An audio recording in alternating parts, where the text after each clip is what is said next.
물론 여긴 국민 라디오. 가지 않아도 우리는 하나, 세상은 힘들게 해도 우리는 조합원, 우리는 하나.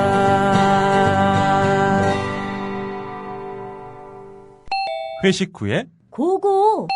안전하게, 고고. 집에 갈 땐 고고. 회식 후에 안전하게, 집에 갈 땐 고고 대리운전. 말로 거는 대리운전, 고고 대리운전. 1636 누르고 고고 대리운전. 네네, 고고 대리운전입니다.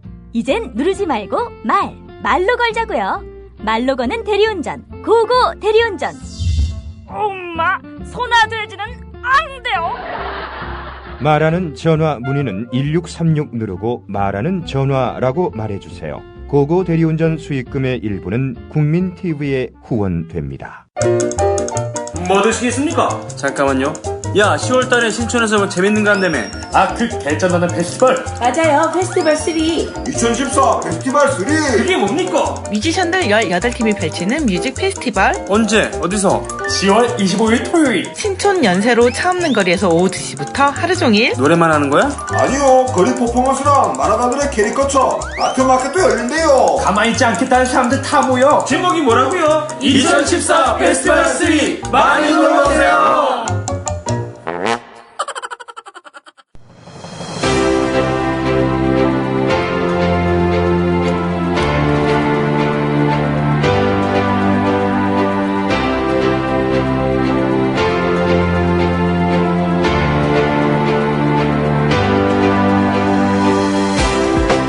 울뚝심송의 독재유산 답사기.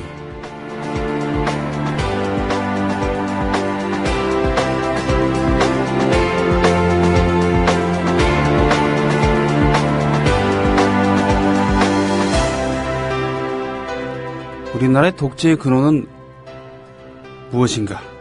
그것을 사건이 일어났었던 곳을 중심으로 답사하면서 이야기를 나눴던 독재유산 답사기 시즌1. 그렇군요. 지금 보니까 이승만 집권 시기 4월 9일부터 시작하고 24번을 방송했대요. 오늘은 그 뒤풀이를 하는 날입니다.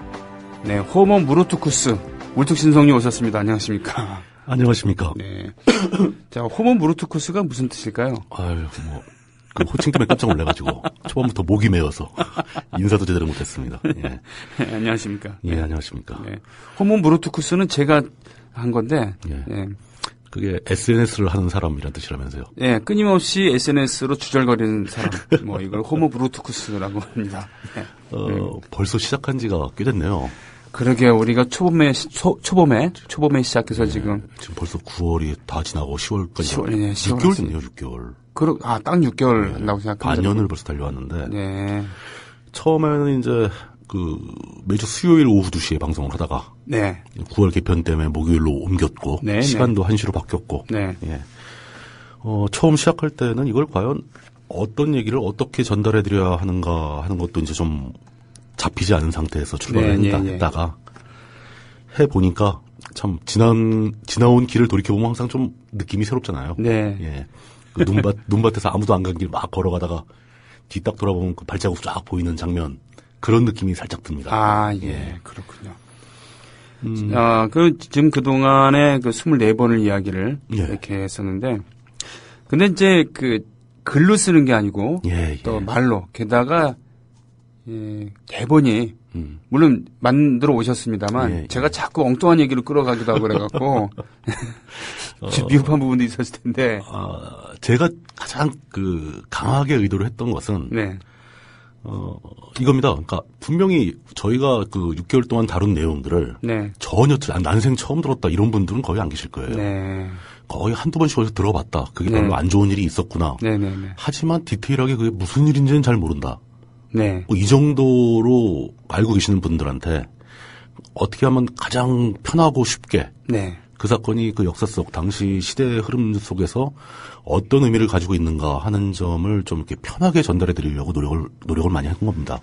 그런 일이 일어났었다는 것은 알지만 그 그렇죠. 내용에 대해서는 잘 모르시고 심지어는 그 내용을 반대로 알고 계신 분도 계신 그런 거 분들 아니겠습니까? 계셨습니다. 예. 그래가지고 그게 성공을 했는지 어쨌는지 모르겠습니다. 네. 일단 기본적으로 이 텍스트, 문장, 글자에 비하면은 말로 하는 것은 이 정보 전달의 양이 좀 적죠. 그렇죠. 아무래도. 그렇습니다. 예. 대신 이제 편하게 다른 일 하시면서 이제 들으실 수 있도록 이렇게 해드리려고 노력을 했는데 네. 그러다 보니 전달할 수 있는 정보의 양이 적어서 네. 이렇게 좀 자세한 디테일 같은 걸 잘 못 해드린 것 같아서 약간 죄송하기도 합니다. 자, 그러면 보통 여태까지 다뤘던 내용은 어떤 것인가 한번 검토해 볼까요? 맨 처음에 했던 게 그 여의도 이야기였었죠. 여의도 공항. 네. 솔직히 말씀드려가지고 네. 이거 들으시는 분들 중에 네. 여의도가 공항이었던 모습을 보신 분 거의 안 계실 겁니다. 그렇겠죠. 저도 못 봤어요. 저도 못 봤습니다. 네. 제가 어려서 가장 처음 봤던 여의도의 모습은 이렇게 아스팔트로 완전히 덮여 있는 네. 그 516 광장. 516 광장이었죠. 예. 거기서 막 자전거 빌려 타고 막 그러던 기억이 납니다. 네. 그 여의도 공항이 어떻게 만들어지고 거기서 무슨 일이 있었는가, 네. 또 누가 거기로 해방 이후에 귀국을 했고, 네. 그게 어떻게 운영되었었던가, 뭐 이런 얘기로 시작을 했었죠. 최초의 비행사인 안창남 이야기했었고, 그렇죠. 또 광복군, 예. 임시정부 요인들의 귀국 이야기, 이승만의 어디를 통해서 어떻게 왔냐 이런 얘기들. 그 임시정부 요인들이 귀국하다가 다시 또 회항하기도 하고 중국으로 다시 돌아가고, 네. 뭐 이런 그 진짜 전혀 가다듬어지지 않았던 그 혼란기의 상황. 그래도 한 나라의 임시정부지만 아무리 임시라고 해도 정부 요인들이 귀국하는데 자기 나라에 네. 그게 착륙을 못하고 다시 돌아가야 되고 뭐 이런 일이 있다는 게 잘 이해가 안 가죠. 그렇죠. 예. 그리고는 그때 항복의 표시로 예. 여의도를 경비하고 있었던 일본군 장교가, 일본 장교가 장준하 선생 일행에게 술을 바치죠. 맥주를 바쳤다고 해서. 그래서 예. 장준하 선생은 그걸 기념해서 그 동료들과 함께 돌아가시기 전까지 예. 항상 그 즈음에서 호프데이, 그 맥주 마시는 날을 하셨다는 겁니다. 최근에도 예. 돌아가신 기념회 네. 기념회 분들이 그 매년 그걸 하시는 걸로 제가 알고 있습니다. 예, 저도 이번에 했습니다. 장준하 기념 사업회 그렇죠. 문예위원장이기 때문에. 아유, 다 그런 데 가면 다 만난 그 사람이 그 사람이야. 하여튼 이런 거 하면서 돈 받은 건 없습니다. 예, 네. 예. 네. 그렇게 여의도 공항 이야기 하고 나서 이제 그 다음에 이승만이 귀국해서 자리를 잡은 이화장. 네. 그 이화장에 들어가기까지의 그 과정, 무슨 뭐 호텔에 있다가 또 어디가 마포에 있다가 뭐 막 이랬던 얘기들. 네. 이제 그런 얘기를 통해서 그 이승만이 대한민국의 건국 과정에서 어떤 경로를 밟아왔는가. 네. 뭐 이런 거를 최대한 좀 이렇게 쉽고 간단하게 정리를 해드리려고 노력을 했었고요. 예. 뭐 잘 됐는지 모르겠습니다. 그래서 미처 우리나라가 자리를 잡기도 전에, 그러니까 해방해서 정부 수립하고 한 2, 3년 만에 바로 전쟁이 나버리죠. 네. 그래서 이제 그 저희의 얘기에 기반이 되는 지역도 부산으로 같이 내려가게 됩니다. 그렇습니다. 임시수도. 예, 부산의 임시수도, 임시국회, 뭐 경남 도청을 빌려 쓰기도 하고, 뭐 무슨 극장을 빌려 쓰기도 하고, 네. 막 그랬던 얘기들. 그리고 또 부산에서 그때부터 이미 이승만이 자신의 권력을 연장하기 위해서 그 헌정을 무력화시키고 막 예. 발췌개헌 같은 걸 시도하고 이에 항의하는 야당 의원들을 무력, 헌병을 동원해서 막 탄압하고 납치하고. 그렇습니다. 이 전쟁을 어떻게 하면 승리로 이끌 것인가, 불철주야 노심초사 이렇게 한 것이 아니라 그렇죠. 전쟁이 일어난 덕분에 자기 집권이 연장이 됐는데 이걸 어떻게 하면 공고히 할 것인가. 네, 어떻게 더 연장할 수 있는가. 네. 전쟁의 피해를 받고 있는 국민들을 어떻게 보호할 것인가. 이 또 피해를 어떻게 하면 가급적 최소화시킬 수 있는가. 네. 이런 거를 고민해도 모자랐던 그 시점에 네. 자신의 권력 연장을 위해서 헌정사를 무력화시켰던 그런 사람이었다는 거죠. 그렇죠. 발췌개헌 이런 거는 애교 수준이었다. 예. 거기서 근데 사실 근데 그때부터 비롯되었다. 준비를 다 한 거죠. 준비되었다. 착착 하고 있었던 거죠. 그리고 참 아주 그 처참하고 아픈 이야기들도 몇 번 이렇게 하셨어요. 그죠? 이 와중에 우리 그 민중들이 예, 백성들이 얼마나 기가 막힌 꼴들을 당했는가. 예. 보도연맹 사건 같은 경우에 네. 그 최근에 이제 또 일부 그 몰지각한 분들이 예. 그 서북 청년단을 재건하겠다고. 네. 아이고. 이 보도연맹 사건에서 제가 말씀드렸던 게 바로 그러니까 생계를 위해서 보리쌀 배급 준다는 명목하에 아무것도 모르고 가입했던 네. 그 실적을 올리기 위해서 가입시켰던 그 무고한 양민들이 학살을 당하는 과정. 네. 그 과정에서 학살을 주도하고 실무를 현장에서 직접 움직였던 사람들이 바로 서북청년단이라는 사람들이죠. 네. 근데 그런 단체를 반성은 못할지언정 다시 재건을 하겠다. 이거는 참 뭐랄까 감당하기 힘든 얘기입니다. 그러니까 가해자가 당당하게 되는 그런 우리 일상생활에서 그런 경우들이 있잖아요. 아, 그럼요. 예, 역시 상부 구조가 이 모양이니까 하부 구조도 이렇다. 사실 그런 면이 있죠. 예, 우리 문화기획 쪽에서도 보면은 어찌됐든 고의가 아니었겠지만 부도를 내고서는 도망쳤으면은 처벌을 받던가 아니면은 은인 자중하고 살아야 되는데 몇 달 있다가 쫙 떡하고 나타나고 큰 소리 치고 다녀요. 그것이 바로 이제 가장 한마디로, 그러니까 핵심적인 단어 한마디로 딱 줄이자면은 네. 정의가 구현되지 않았다. 그렇죠. 그렇습니다. 네, 잘못한 자에게 책임과 처벌이 따르지 않았다. 네. 그 덕분에 그들이 다시 득세를 하고 네. 피해자는 2중 3중의 고통을 겪게 되고 네. 이렇게 말끔하게 해결된 문제가 거의 없다시피 하고 네네네. 뭐 이런 식으로 우리의 역사가 계속 왜곡되어 왔다. 네. 그 상징 속에 그 보도연맹 사건이 자리 잡고 있다. 네네. 그렇게 우리가 아무것도 해결을 하지 못했기 때문에 지금 오늘날의 현실에서도 네. 서북청년단을 재건하겠다 뭐 이런 얘기가 스스럼없이 막 나오는 겁니다. 네. 그거를 저는 뭐 법적으로 막는 것도 분위기가 이상하고 네. 예, 이거는 성숙한 사회라면은 그런 얘기는 나올 수가 없는 거죠. 그렇습니다. 그러니까 아직도 우리는 갈 길이 멀다라는 네. 느낌을 받고 있습니다. 그렇게 어떤 뭐 사상적인 문제에서 출발된 사건이 보도연맹이라면 네. 전혀 그것도 없이 남한에서 그러니까 그 전쟁을 준비하는 과정에서 젊은 장정들을 모아다가 군사력을 보강한다는 차원에서 네. 국가적인 차원에서 수행했던 그 정책적 업무가 있었는데 네. 이게 완전히 망가지면서 오히려 수도 없이 많은 10만이 넘는 그 장정들의 생명을 앗아간 사건이 또 나오죠. 그렇습니다. 예. 국민방위군 사건. 예. 아이고 참. 저는 솔직히 이 사건을 이해를 못하겠어요. 어떻게 이렇게 될 수가 있는지. 네. 물론 이제 뭐 기록이나 뭐 법정 기록 또 당시의 신문 뭐 이런 걸 다 뒤지면서 사건을 관찰하고 정리해서 여러분들께 전달은 해드렸지만 네. 지금도 심정적으로는 어떻게 이런 일이 가능했던가 아무리 전쟁통이라 해도 네. 잘 이해가 안 갑니다. 저도 그렇습니다. 예. 이게 사실이기 때문에 사실이었구나라고 하지만 도대체 어떻게 이게 가능했을까? 당시의 관련자들 중에서 네. 이렇게 진행되는 것이 문제가 있다라고 그 문제를 제기하고 이의를 제기한 사람이 과연 진짜 아무도 없었던 거냐. 네. 그 정부 내 고위 관료층 중에서는 진짜 아무도 이게 심각한 문제를 유발한다는 걸 모르고 있었던 거냐. 아니면 네. 알면서 침묵했던 거냐. 네네. 이해가 안 간다는 거죠. 이미 그때부터 우리의 관료들이 어떤 권력에 추종하고 그 와중에 자기 이권만 챙기면 된다라는 무사한 일주에 빠져 있고 막 이랬던 증상을 복합적으로 보여주는 거 아니냐. 나라 건국을 잘못했기 때문에 그렇죠. 백성을 위해서 민중을 위해서 봉사하겠다는 또는 이젠 새롭게 시작하는 거야. 네. 예, 친일 구습 이런 거 다 떨쳐버리고 이런 것이 아닌 구태를 전부 다 끌어안았던. 그러니까 돌이켜 보니까 네. 야, 일제 때도 뭐 독립운동한 사람들은 다 돌아와서 뭐 밥도 못 먹고 있는데. 네. 친일하던 사람 다 잘 나가고 있고 네. 지금 와서 내가 국가에 충성할 이유가 뭐가 있느냐. 네네. 한몫 잡아서 튀자. 이런 생각들이 만연해 있었다라는 증거라고 볼 수 있는 거죠. 그렇습니다. 예. 그러니까 전쟁도 그렇게 지지부진하게. 예, 아무것도 못하고.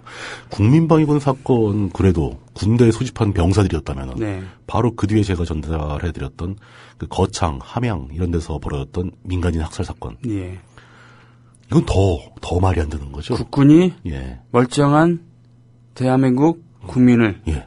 학살한 겁니다. 단지 힘없고 백없는 산골에 산다는 이유만으로. 무슨 좌익 혐의가 있는 그런 청년들도 아니고 남녀노소를 가리질 않았습니다. 좌익 혐의가 있으려면 주로 대도시에 있었겠죠. 아, 네. 농촌에서 그런 걸 잘 안 하죠. 다 네. 튀어나오죠. 네네네. 근데 오로지 자신이 그 무장 공비를 소탕했다는 실적을 자랑하기 위해서 네.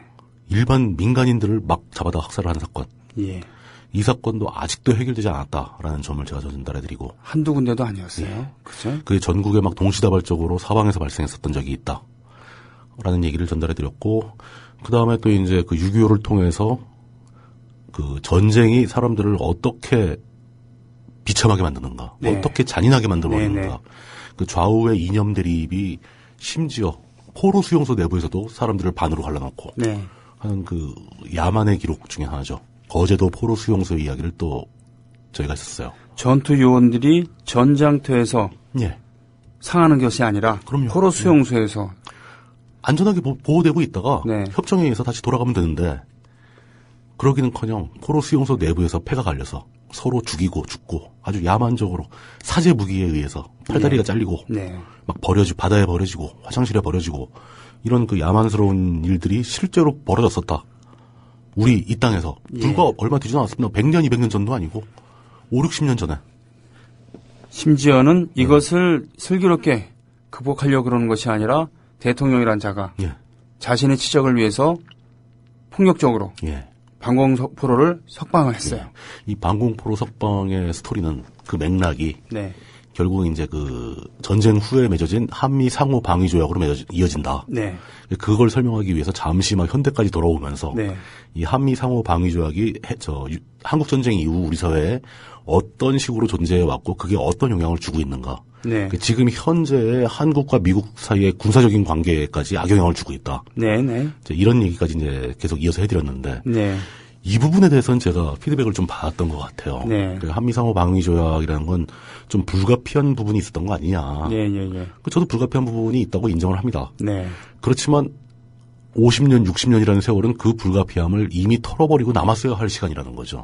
진상조사조차 제대로 이루어지지 않는다는 거죠. 왜 이렇게 됐고 그 한미상호 방위 조약이 개선되지 않고 그 전시작전권, 평시작전권 이런 게 왜 다 환수가 안 되고 아직도 군사 문제에 있어서 한국군은 어딘가 하나 빠져있는 기형적인 존재로 남아있는가. 네. 왜 혼자 서지 못하는가. 네네. 전 세계에 손꼽히는 막강한 그 국방비를 지출하는 나라가 네.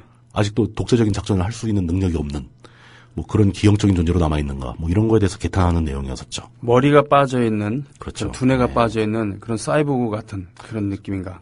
정보 능력이 없다. 네네. 하는 게 이 우리 군대를 어떻게 무력화시키고 있는가. 예. 뭐 이런 얘기가 진행이 됐었고요. 네. 이제 그 다음에 전쟁이 끝난 다음에 이제 본격적으로 이승만이 자신의 그 권력을 연장시키기 위해서 어떤 일들을 해왔는가에 대해서 더 집중적으로 확인을 해봤습니다. 네. 서울로 돌아온 뒤에 그 기상천외한 수학계의 역사의 길감을 사사오이 있게 하는 페르마의 정리에 페르마의 정리를 뛰어넘는 그런 난제를 사사오이 꾀한. 예, 그리고 이제 그때는 그 얘기도 나왔죠. 우리 사회의 그 문맹률이 높으면 어떤 일이 벌어지는가. 아, 예. 한자를 몰라서. 예. 가부에 입구자가 붙어 있는가, 붙어 있지 않는가 이런 걸 가지고. 네모가 있는 곳에 표시를 하라고 그랬는데 둘 다 네모가 있는 바람에 망해버린 케이스. 뭐 이런 말씀도 드렸고요. 그렇죠. 그 가자가 동그라미인데 가자에도 입구가 있고 부자에도 밑에 입구가 있는데 그냥 아니부자로 착각을 하고서 그 네모 입구자가 없는 여기로 표기라 그랬는데 들어가 보니까 둘 다 입구자가 있는 거야. 그래서 에라 모르겠다 하고서 이게 진짜 사실이었다면은 그 담당 의원 그 표기를 잘못한 그 의원은 집에 와서 어떤 생각을 했을까요? 나 때문에 역사가 바뀐 건데. 바뀔 뻔했던 건데. 네네. 예. 물론 이제 다음 날 뒤집어 버렸으니까. 물론 정치인이라고 우리나라에 제대로 된 그런 코스를 밟은 정치인이라면 이렇게 생각했겠죠. 역사가 판단해 줄 것이다. 나의 행동은 역사가 판단해 줄 거야. 이러면서. 하여간 굉장히 코믹한 사건이었습니다. 네네. 근데 물론 이제 그래도 결과는 나빴죠. 그렇게 엉터리를 해서 부결이 된 그 개헌안을 뭐 4.4.5입이라는 그 기이한 논리를 동원해서 가결된 거로 선포를 해버리는 뭐 이런 만행을 저질렀었고요. 이제 그 다음에는 이제 그 제3대 대통령 선거에서 신익희 후보와 조봉암 후보가 같이 출마했던 그 대통령 선거를 설명을 드리면서 거기서 신익희 후보가 기차 안에서 의문의 죽음을 당하게 되는 그 상황 왜 죽었는지 사인은 아직도 정확하게 밝혀지지 않은 것 같다. 그렇지만 공식적으로는 그냥 자연사로 돼 있습니다. 네. 예. 하지만 그때 그 못 살겠다 갈아보자라는 구호 속에 담겨 있었던 정권 교체의 열망이죠. 이것이 너무도 어처구니 없이 깨졌다는 거. 시들어버렸다. 당시 신익희 후보가 한강 백사장에 모여서 연설회를 했던 그 당시의 풍경을 전달해드리면서 사람들이 얼마나 그 열망이 강했던가. 서울시 교통을 마비시키면서까지 한강으로 다 몰려들었고 당국에서는 버스 운행을 중지시키고 전차 운행을 금지시켰는데 막 걸어서 택시를 타고 다들 모여들었던 그러면서 그 한강 백사장에서 바라다 보였던 두 개의 그 교량 한강대교와 한강철교에 얽힌 역사 이야기도 같이 전달해드렸죠. 그러니까 이런 게 그 재미가 있었을지는 모르겠어요. 어떤 분들은 이게 옛날 얘기 같아서 참 재밌고 좋다. 예. 어떤 분이 그건 뭐 이렇게 정치적인 의미도 없는 걸 자꾸 길게 얘기를 하느냐. 네. 뭐 이런 건데 저는 그 당시를 살았던 사람들의 마음을 이해를 해야 네. 그 당시의 역사적 사실들이 더 쉽게 파악이 된다라고 믿고 있거든요. 그렇죠. 지금 기준으로 바라봐서는 안 되는 겁니다. 지금 사람들의 심리와 네. 당시 사람들의 심리는 전혀 달랐을 것이고. 예를 들면은 그 개유정난인가요? 세조. 예. 그것도 역사적으로는 옳은 그 역사 발전에 뭐 도움이 됐다는 어쩌고저쩌고 왕권 광하고 어쩌고저쩌고 이렇게 얘기할 수 있지만 그 당시에 기준으로 봤을 때는 이거는 대역죄였고 그럼요. 인륜을 저버리는 행위였습니다. 이게 중요한 것이죠. 그 당시의 사람들의 관점에서 당시에 벌어진 사실을 봐야 한다. 네. 이것이 또 역사를 이해하는 어떤 중요한 관점 중에 하나죠. 네. 예. 그렇게 하기 위해서 당시의 풍경을 전달해 드린 겁니다. 네. 당시 사회상을. 그리고 이제 급기야는 이제 이승만 독재 정권의 말기로 접어들어서 네. 그 내무장관이 직접 나서서 모든 관료들, 공무원들을 총출동시켜서 자행했던 부정선거의 처음과 끝을 설명드렸습니다. 네. 3.15 부정선거죠. 네. 그 3.15 부정선거에 이은 마산에서 벌어진 3.15 의거. 이게 요 부분이 많은 분들이 그거 참 헷갈렸는데 좀 정리가 됐다. 예. 라고 말씀을 하시더라고요. 그 3.15 부정선거하고 4.4의입을 헷갈리셨던 분들 계시고. 4.4의입 개헌을. 그리고 3.15 부정선거에서 무슨 뭐 반올림을 해서 당선자를 결정했다. 뭐 이렇게 착각하시는 분도 계신 것 같아요. 예. 그런 거 아닙니다. 전혀 다르고. 4.4의입 개헌은 3.15 이승만이 대통령에 연임 출마할 수 있도록 개헌을 한 거고. 네. 그 선거에서 이승만이 불리해지니까 부정선거를 기획하고 시행한 게 3.15 부정선거. 네. 그리고 3.15 부정선거에 항의한 시민들이 들고 일어난 것이 마산의 3.15 의거. 네. 여기서 그 경찰의 발포에 맞아서 희생당한 학생이 그 참혹한 시체로 떠올랐던 게 4월달. 그렇습니다. 이걸로 인해서 그 김주열 열사죠. 예. 이 사건으로 인해서 끌어올르다 못해 터져버린 게 4.19라는 거죠. 네. 이 대목에서 이제 4.19가 4.18이냐 4.19냐 해서 이제 약간 학벌 논쟁이 좀 있었는데. 그건 뭐, 재밌자고 하는 얘기였고요. 예, 뭐 웃자고 하는 얘기인데 네. 청취자분들이 눈치를 다 채셨어요. 네. 둘 중에 하나는 고대고 하나는 연대구만. 이러면서. 예. 이런 엘리트 학벌지 옳지 않습니다. 이런 거 없어져야 할 않습니다. 일입니다. 저희가 대단히 실수를 한 것 같습니다. 예, 사과드리겠습니다. 죄송합니다. 예. 네. 그로 인해서 이승만이 권좌에서 내려오게 되는 또 그리고 이승만 밑에서 온갖 전횡을 일삼던 그 이기붕 가족이 그 장남의 손으로 그렇죠. 다 죽임을 당하고 총에 의해서 그리고 그 장남도 스스로 자기 목숨을 끊는 비참한 결말이 왔다. 이럴 때 희대의 독재자는 마지막 순간에 결단을 내려서 자기가 해야 한다 그랬습니다만 이것이 언뜻 보면은 역사적인 결단인 것 같지만 자기만 살겠다고 하는. 그럼요. 네. 살려고 도망간 거죠. 도망간 겁니다. 예. 심지어 미국도 내려오라고 얘기를 하니까 내가 더 이상 버틸 수가 없구나. 그럼 나라도 살아야 되겠다.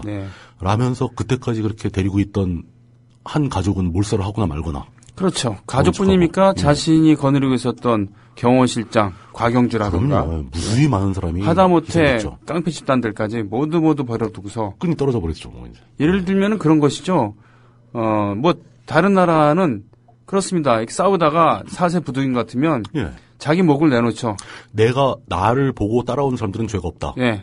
내가 모든 책임을 지겠다. 그래서 실제로 그렇게 적장만 아니면 도저히 안 되겠던 사람 포함해서 몇 명만 목을 쳐버리고 나머지는 전부 다 자기 수하로 받아들입니다. 그게 일반적인 것인데. 그게 무사의 도죠. 그러니까 무사도가 없는 겁니다. 그러니까 책임의식이 없고. 책임의식이 없는 거죠. 그리고 솔직히 이런 말씀드리면 좀 약간 그렇지만 이미 연세가 80대 후반을 향해 가던 분이. 그렇죠. 연세를 고려해야 될 거 아닙니까? 예. 그렇군요. 네. 방금 전에 사과해놓고. 아니, 이건 말장난이에요. 네. 예. 그래, 더 살면 또 얼마나 더 사시겠다고. 네. 자신의 그 삶에 이렇게 미련을 가지고 연연하셨는지. 네. 전 그것도 이해를 못 하겠습니다. 그냥 스스로 한 몸을 던져가지고 오히려 이 헌정사가 이어질 수 있도록 협조를 했어야 되는 사람이 모든 거 팽개치고 자기만 비행기 타고 싹 도망가 버린 거죠. 그게 말이죠. 저희는 아직 그 나이까지는 살아보진 않았습니다만. 그때가 돼서 점점 마음을 비우고 그런 분들이 계신 반면에 반대인 경우도 분명히 있습니다. 그러니까 그 미련을 버리고 다 털어낼 수 있는 분들이 계신 반면. 집착이 점점 더 강해지고. 지금 새누리 청와대에 많이 있지 않습니까? 많이 계시죠. 순간적으로 많이 계시더라고 답변을 했는데. 네, 많이 계시잖아요. 예, 유신때를. 예, 어딘가에 많이 계십니다. 예, 예. 네, 많이 계십니다. 그게 또 지역을 이렇게 특정해버리면 또 오해를 유발할 수 있어서. 아니죠. 청와대랑 새누리당에 더 많이 계시다는 얘기입니다. 그렇죠. 예, 거기만 계시다는 얘기는 아니고요. 예.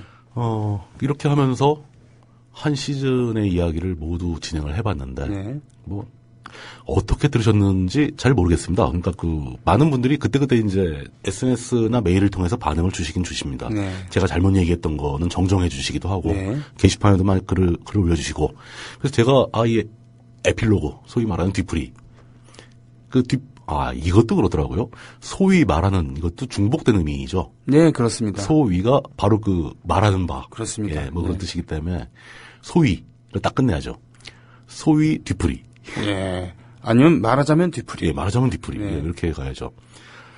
를 하기 위해서 준비하는 과정에 제가 SNS에서 소감을 좀 보내주십사. 네. 제가 엄선해서 발표를 해드리는데 네. 대신 상품이 없다. 아쉬웠습니다. 상품을 준비를 못해서. 그러게요. 아니, 예. 보내주고 그러면 뭐 오는 게 있으면 가는 게 있어야 될 거 아니에요. 그러게 말입니다. 그래. 나가서도 안 보내겠다 그런 생각이 들더라고요. 예. 근데 뜻밖의 굉장히 많은 분이 보내주셨습니다. 아. 예. 메일에서 제가 한 2분 정도를 골라봤고요. 네. 또 이제 SNS상에서 한 2분 정도를 골라봤는데, 전반적으로 이제 짧게 반응을 주신 분들의 주 트렌드는, 예. 제 기대는, 네. 야, 정말 재밌게 잘 들었다. 뭐 아주 쉽게 잘 많은 이해에 도움이 됐다. 네. 뭐 이런 얘기가 나오리라고 은근히 기대를 했는데, 네. 사실 많이 온 것은 도저히 뭐 화가 나서 견딜 수가 없다. 네. 그래요. 네. 요즘 유행하는 말로 이런 별로 좋은 말은 아닌 것 같은데 네. 암 걸리는 줄 알았다. 아, 네. 예. 앞으로 계속 이렇게 화나는 얘기만 할 거냐? 오히려 저희는 이거를 얘기를 하면서 예. 어느 정도 좀 정제가 되는 상태에서 이렇게 하는데 그런 면도 있어요. 예. 이걸 듣는 사람들은 정말 몰랐다가 처음 들으면 더 화나죠. 예. 와, 막 화를 내시면서 끝나서 다행이다. 저는요 생각해 보세요. 예. 박한용의 라디오 100년 전쟁 수요일 날, 화요일 날 고상만의 수사반장, 화수목 사흘 동안 전부 다 이런 계속 얘기만, 그런 얘기만 심지어 금요일에 임성수의 좌변기에서도 근데 이번 주에는 월요일에 스포츠단에서도 아시안 게임의 문제점에 대해서 얘기를 나눴기 때문에 그것도 참 스트레스 받는 얘기들이죠. 저는 일주일에 5일 동안 뭐 거의 사리가 생기시겠네요. 그럼요. 네, 예. 몸에서 사리가 생깁니다. 근데 이제 화나는 얘기 다 들었다. 끝나서 다행이다라고 하신 분들 그거 끝이 아닙니다. 네. 이승만만 해도 이 독재자 업계, 독재자 클럽에서는 상당히 귀여운 수준입니다. 네. 예. 진짜 전 세계 어디에 내놔도 꿀리지 않을 오리지널 완벽한 네. 독재자의 킹 네. 기다리고 있습니다. 킹 오브 킹. 예, 킹 오브 킹. 킹박입니까? 베스트 오브 베스트. 와. 킹 얘기하니까 옛날에 70년대 태국에서 축구 대회를 만들어 가지고 킹스컵. 킹스컵 대회를 만들었더니 우리나라에서 네. 박정희 대통령이 박스컵을 만들었죠. 전 박스컵이 무슨 뜻인지 몰랐어요. 어렸을 때. 지나고 나서 보니까 박정희의 박이더라고요. 그게. 박스컵 축구화도 있었어요. 애들용. 예. 예. 그러니 네. 저쪽 나라에서는 킹스컵을 하고 우리는 박스컵을 하고. 네. 뭐 박하고 킹하고 동급이 되는 거잖아요. 그리고 북한에서 그러니까 남한에서 유신하니까 북한에서 수상제 폐지하고 주석제로 하고. 예, 주석으로 가고. 예. 이게 쟁쟁하는 사람들입니다. 그리고 기간도 만만치가 않아요. 네. 박정희 집권 기간이 무려 18년입니다. 18년이요? 예. 와야. 액센트를 너무 심하게 주시는데 의도가 네. 있는 겁니까? 이런 18년이군요. 예. 네. 그 긴 시간을 다룰 시즌 2가 기다리고 있습니다. 마음을 단단히 먹어야 되겠네요. 벨트를 좀 조이시고 네. 마음을 좀 단단히 먹으셔야 되는데 우황청심이라도 좀 먹어야 되겠네요. 하여간 방심하지 마십시오. 저는 계속 앞으로 더 짜증나는 이야기들, 들으면 화나는 이야기를 계속해야 하는 운명을 타고났습니다. 어떻게 할 수가 없습니다. 저도. 지금 2.5님께서 이랬어요. 병희님, 우리는 매일 10시간 가까이 들어요. 죄송합니다. 죄송합니다. 예. 이런 답답한 얘기를. 물론 이제 박정희가 등장하는 독재우산 답사기 시즌 2를 시작하기 전에 네. 예고했던 대로 번외편을 하기로 했습니다. 예. 그 번외편을 하는 동안 잠시 쉬어가시라고 말씀을 드리고 싶은데 번외편도 만만치 않을 겁니다. 아. 자, 우째 이래요 우리는. 자, 그 얘기는 좀 이따 하고요. 예. 그러면은 지금 소감 올라온 거, 예. 그걸 하나 좀 전문을 읽어보는 시간을 가질까요?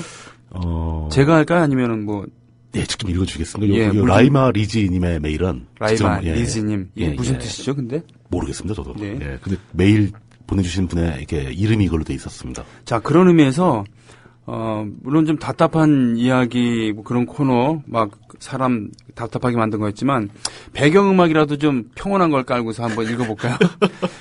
많이 준비하셨네요. 예, 또. 아니 어떤 부조화의 조화가 있을지 기대가 됩니다. 과연 이게 어울릴지 이 그 배경음악이 기대해 보겠습니다. 예. 보자, 얘 어디 갔냐? 한충은 여기 있구나. 자, 가보겠습니다.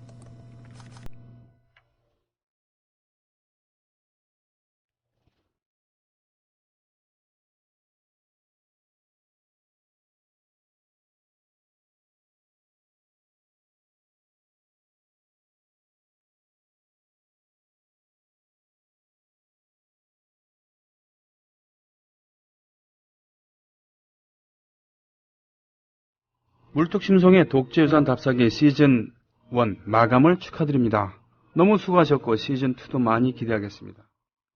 근현대사를 단순히 사건의 나열이 아니라 이렇게 유산, 유적을 중심으로 그 배경과 이야기를 구성한다는 것이 정말 쉽지 않았을 텐데 감탄하며 들었습니다. 더구나 시간의 흐름에 맞춰 키워드 유산을 선정해 주셔서 더욱. 중학교 입학해 국민교육헌장에 들어있는 교과서로 근현대사를 배우면서 선생님, 이 부분은 왜 이렇게 짧아요? 라고 질문하니까 우리 역사가 반만년이다. 당연히 짧지. 라는 우문우답이 기억납니다. 뭔가 더 배워야 할 것 같아 질문했지만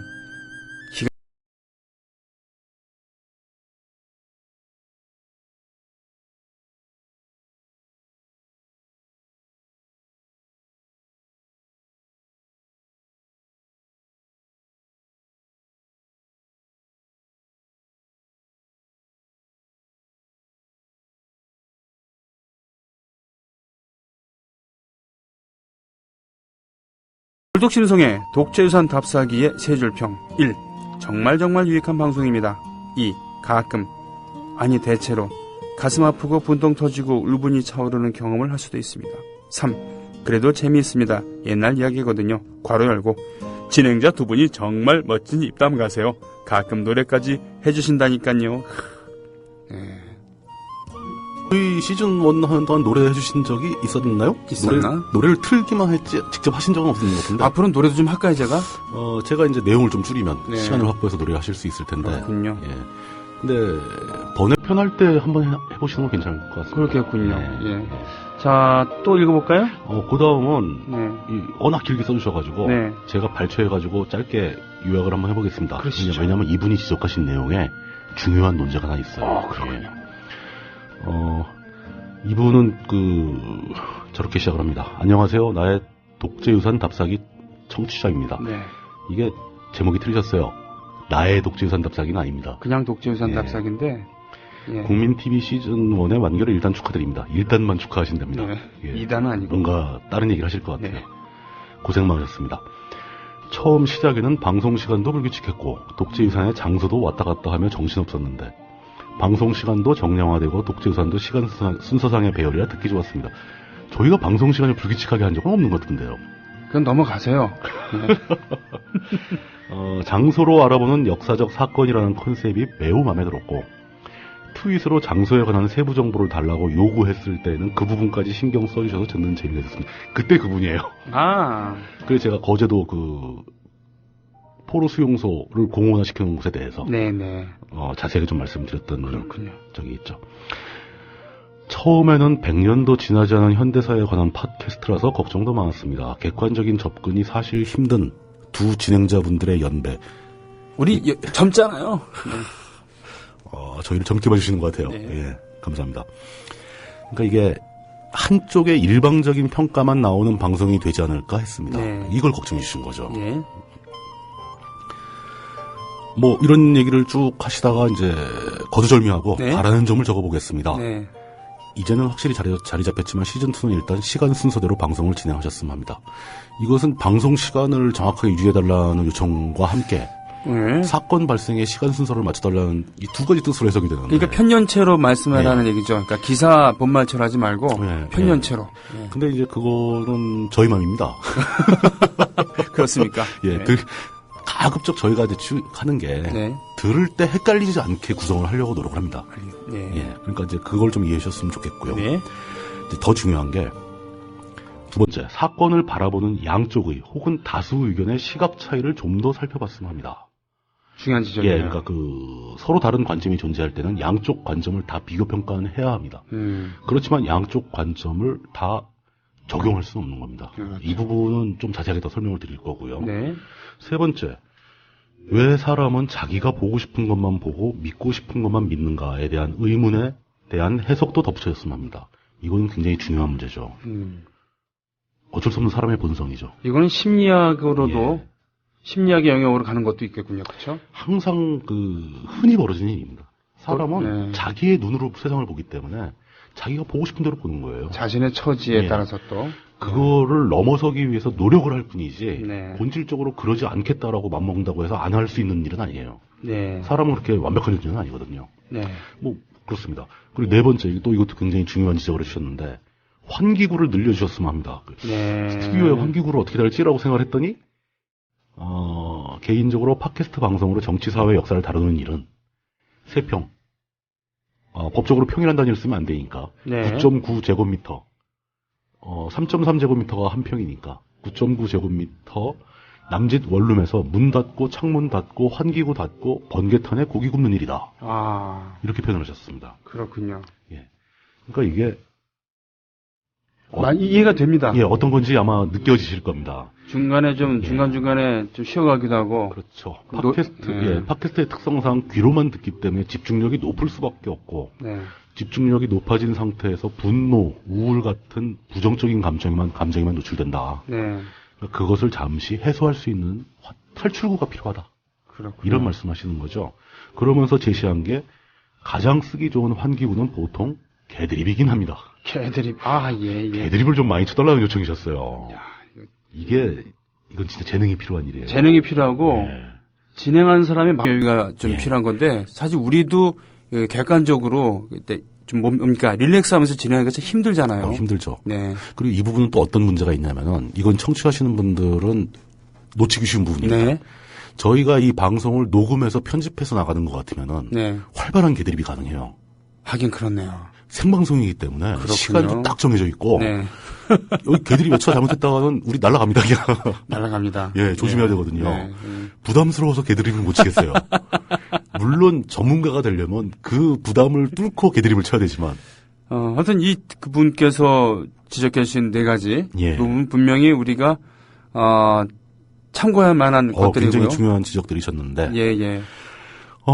정말 메일 감사합니다. 그리고 이제 메일로 주신 분들 그 외에 더 많은 분들이 계셨는데 제가 일일이 다 소개해드릴 수는 없고 이번 이제 SNS 특히 트윗으로 가서 한번 2분을 또 골라봤습니다.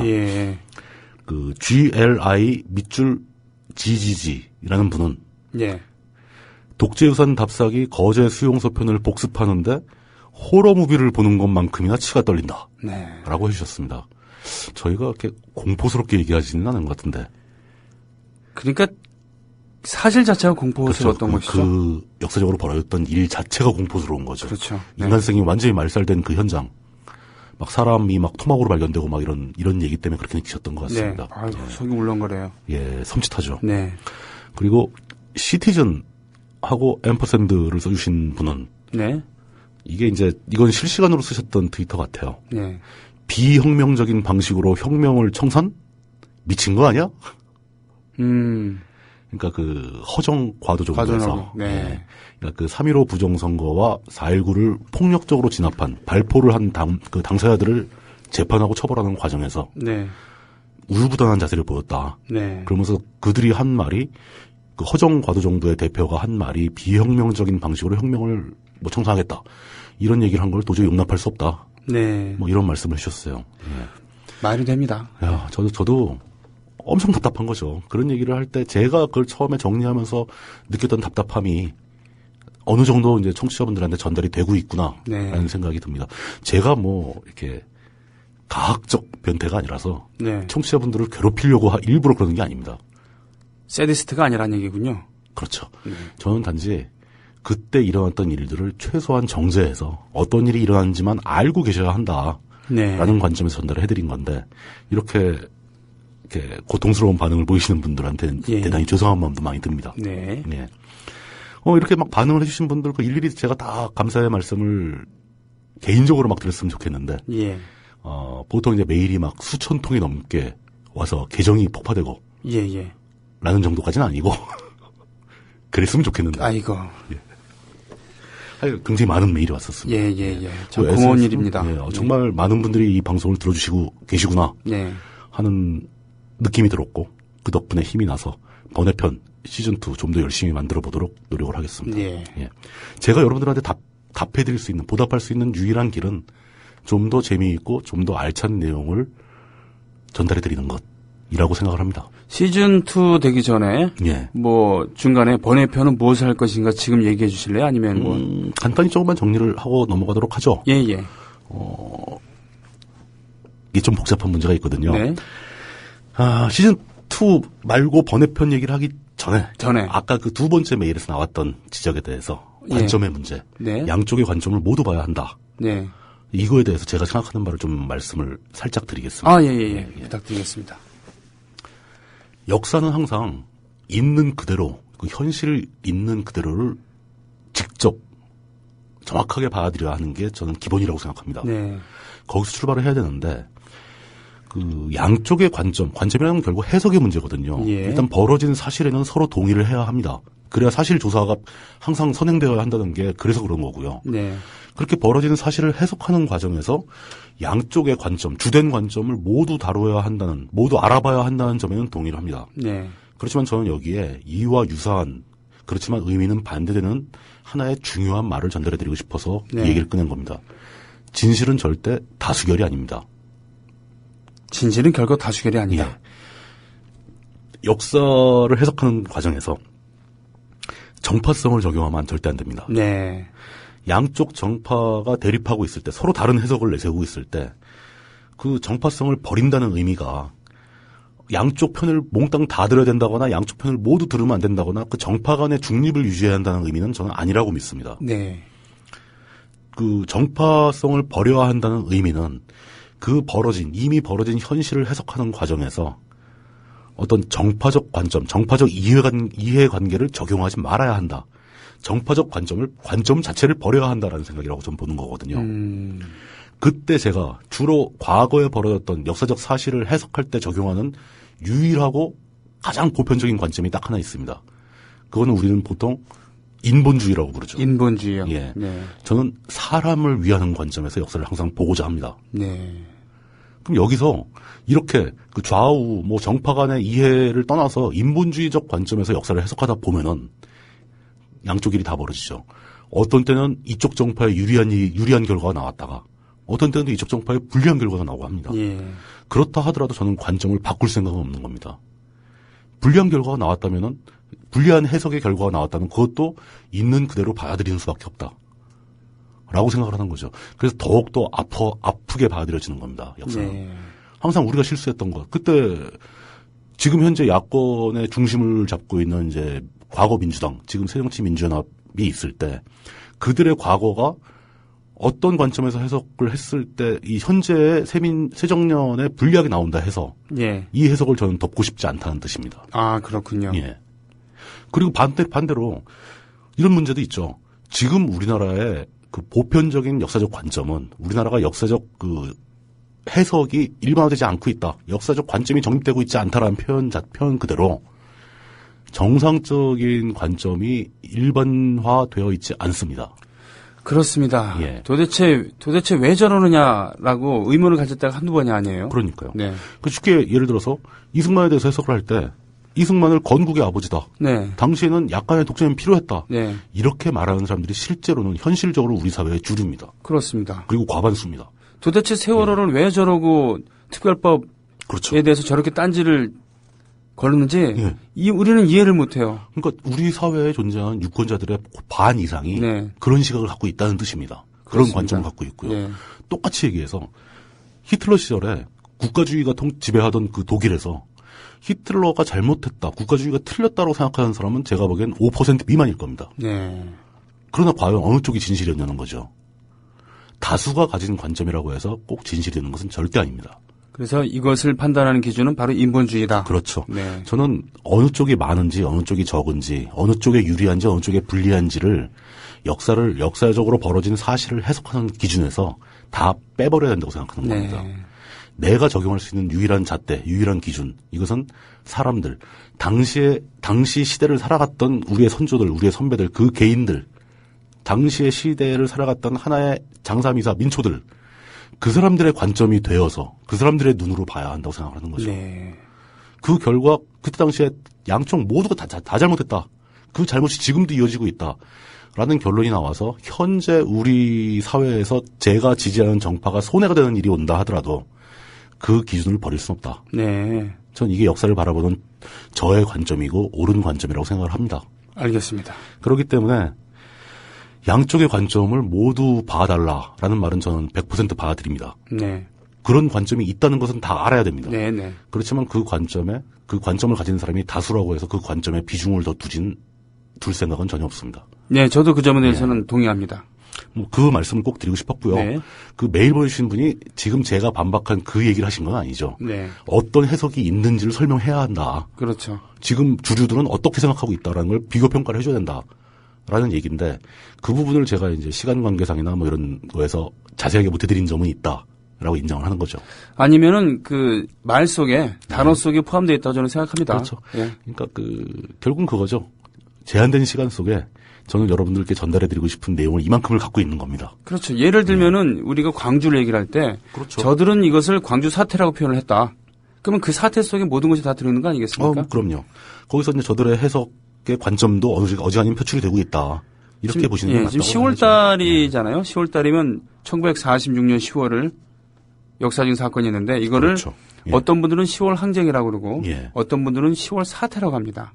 폭동이라 얘기를 하죠. 폭동이라고 부르죠. 소요 뭐 이런 걸로 부르기도 하죠. 그러니까 여기에 모든 게 다 들어있지 않는가 싶습니다. 이것을 일부 좌익들의 난동으로 볼 것이냐 그렇지 않을 것이냐. 그래서 이제 사태라고 폭동이라고 표현한다 그러면 그 안에 모든 게 담겨 있으니까 그걸 굳이 구구절절히 설명할 필요는 없다. 그리고 멀리 갈 것도 없죠. 네. 80년 광주가 광주 민주화 운동이라는 이름을 얻기까지 걸린 시간을 생각해 보시면은 이 답답한 마음이 조금 전달될 수 있을 것 같습니다. 그렇군요.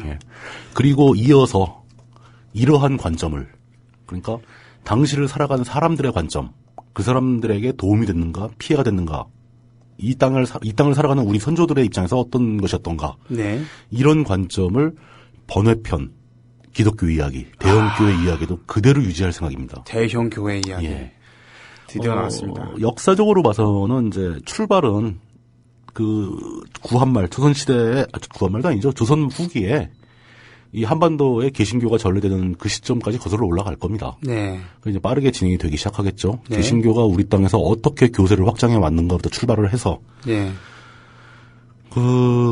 점점 해방 이후로 넘어오면서 오히려 신학적으로 더 가치가 있고 정통파로 할 수 있는 교단들이 세를 잃어가고. 기이한 교파들이 권력과 결탁해서 어떻게 세를 불려왔고, 그 고속 성장 시대에 그들이 우리 당시를 살아온 우리 선배들한테 어떤 영향을 줬는가. 그리고 그들이 어떻게 사회적인 입지를 확보했고, 어떻게 권력을 장악했으며, 어떻게 부를 축적해 왔는지. 이 얘기를 정리를 할 생각인데요. 그 중에 진짜 그 기독교라고 보기도 힘든 그 원시 기복신앙 그런 게 막 있습니다. 많이 있지 않습니까? 굉장히 많죠. 그리고 그 사람들 사회 병리 현상을 이용해서 교세를 늘립니다.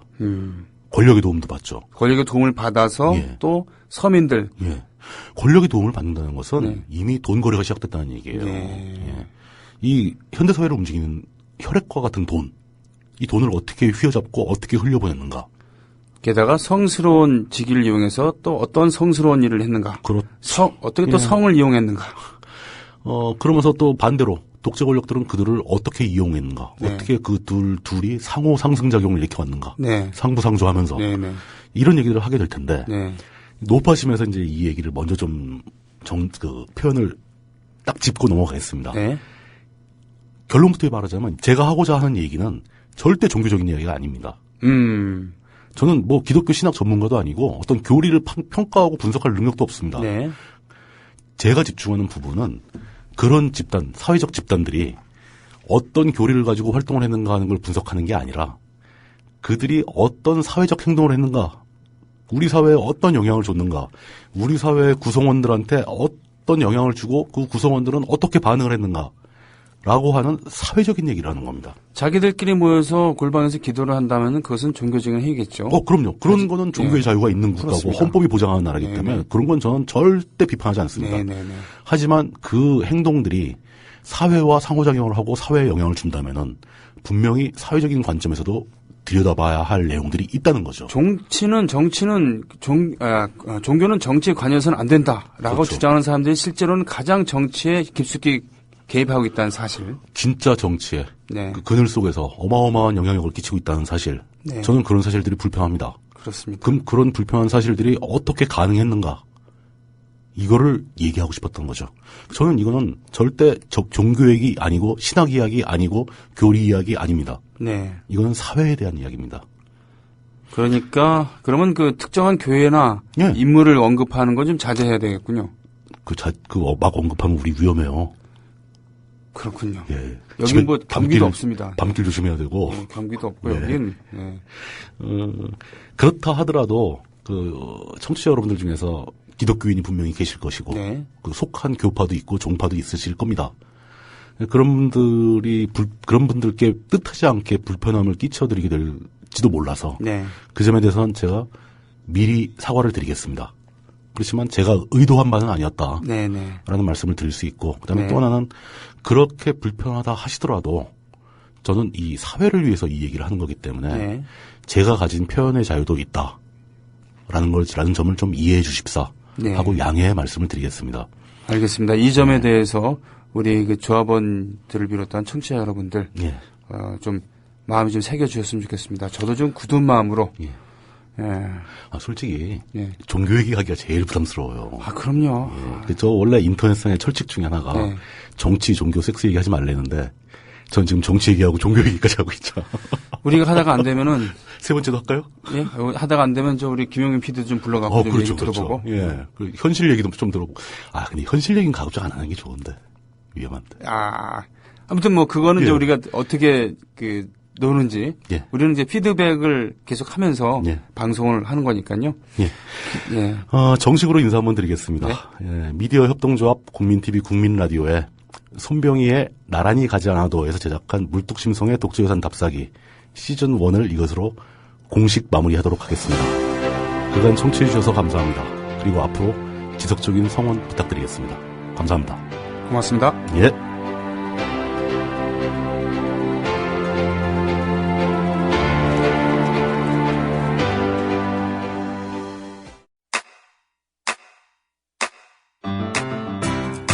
국민라디오 지지하는 4가지 방법 아시나요? 다운로드하기, 별점 주기, 댓글 달기, 구독하기. 국민라디오를 보다 많은 이들에게 전할 수 있는 가장 손쉬운 방법. 다운로드하기, 별점 주기, 댓글 달기, 구독하기. 잊지 마세요. 다운로드하기, 별점 주기, 댓글 달기, 구독하기.